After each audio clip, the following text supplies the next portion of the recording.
8वीं पास कैंडिडेट यहाँ पर आवेदन कर सकते हैं। स्वास्थ्य खंड लड़-भड़ोल में भरे जाएंगे आशा वर्कर के 2 पद। स्वास्थ्य खंड लड़-भड़ोल के अंतर्गत आशा वर्कर के 2 पदों को भरा जाएगा। इसमें ग्राम पंचायत सैंथल पडेन के अंतर्गत स्वास्थ्य केंद्र कोहरा में 1 और ग्राम पंचायत भड़ियाल के अंतर्गत उप केंद्र डोहग में 1 पद शामिल रहेगा। इन पदों को भरने के लिए जो इच्छुक महिला उम्मीदवार हैं जो यहाँ पर आवेदन करना चाहती हैं वे 25 अप्रैल को प्रातः 10 बजे तक सामुदायिक स्वास्थ्य केंद्र चौंतड़ा के कार्यालय में आवेदन कर सकती हैं।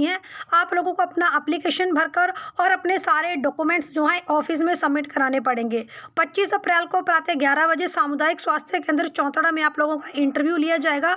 आवेदन करने के लिए आयु 25 से लेकर 45 वर्ष के बीच में रहेगी और अगर आप 8वीं पास है तो आप इन पदों के लिए आवेदन कर सकती हैं।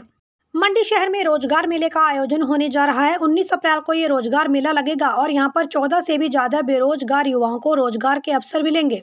अगर आप लोग 10th 12th ग्रेजुएट हैं, आपने ITI की है, तो क्षेत्रीय रोजगार कार्यालय मंडी में होने वाले इस कैंपस इंटरव्यू में आप लोग आवेदन कर सकते हैं। इसके लिए अलग से वीडियो भी बनाया है जो कि आपको चैनल के ऊपर मिल जाएगा।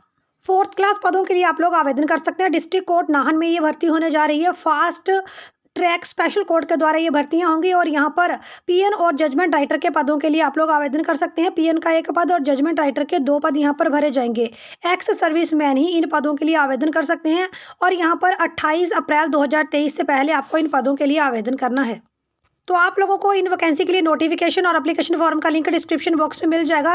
इन वैकेंसी के लिए इंटरव्यू का आयोजन 12 अप्रैल 2023 को 3:30 बजे जुडिशियल कोर्ट कॉम्प्लेक्स नाहन में किया जाएगा। तो अगर आप एक्स सर्विसमैन हैं तो आप लोग PN और जजमेंट राइटर के इन पदों के लिए आवेदन कर सकते हैं।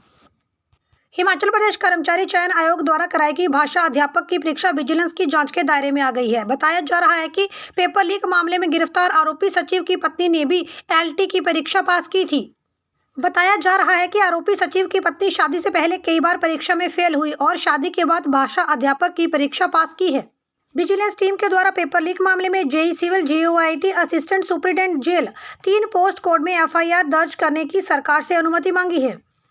हिमाचल प्रदेश बिजली बोर्ड में 2600 पदों पर फैसले का इंतजार। बोर्ड में MD की तैनाती के बाद अब सर्विस कमेटी की बैठक पर टिकी नजरें। 4000 कर्मचारियों को प्रमोशन का भी इंतजार। इससे पहले सर्विस कमेटी की बैठक होनी थी और इस कमेटी में कई अहम मुद्दों के ऊपर चर्चा होनी थी और नई भर्तियां, टीममेट, हेल्पर या प्रमोशन के माध्यम से होने वाली भर्तियों के ऊपर चर्चा होनी थी, लेकिन ये बैठक बीच में नहीं हो पाई। तो जल्द ही सर्विस कमेटी की बैठक होगी और यहाँ पर कई वेकेंट पड़ी हुई सीटें, टीममेट, हेल्पर या फिर प्रमोशन के माध्यम से होने वाली भर्तियां हैं, इन सब चीज़ों को लेकर बड़ी अपडेट आने की संभावना बनी हुई है। रुकी हुई भर्तियों की अपडेट प्रोवाइड करें तो सरकारी स्कूलों में फिक्स सैलरी के आधार पर होगी शिक्षक भर्तियां। शिक्षा विभाग में आउटसोर्स के आधार पर नहीं होगी भर्तियां। ऐसे में एनटीटी की भर्ती अब आउटसोर्स के आधार पर नहीं होगी क्योंकि पहले कयास लगाए जा रहे थे कि एनटीटी की भर्ती आउटसोर्स के आधार पर भी हो सकती है, बैच वाइज कमीशन या फिर रेगुलर बेसिस के ऊपर भी हो सकती है। ऐसे में अब ये तो स्पष्ट है कि आउटसोर्स के आधार पर एनटीटी की भर्ती नहीं होगी और अगर केंद्र सरकार 1 साल के डिप्लोमा वैलिडिटी की अनुमति हिमाचल प्रदेश सरकार को दे देती है तो जल्द ही एनटीटी की भर्तियां शुरू होंगी और एनटीटी शिक्षकों को सरकार एक फिक्स सैलरी देगी और यहाँ पर उनके लिए खास R&P रूल्स बनाएगी।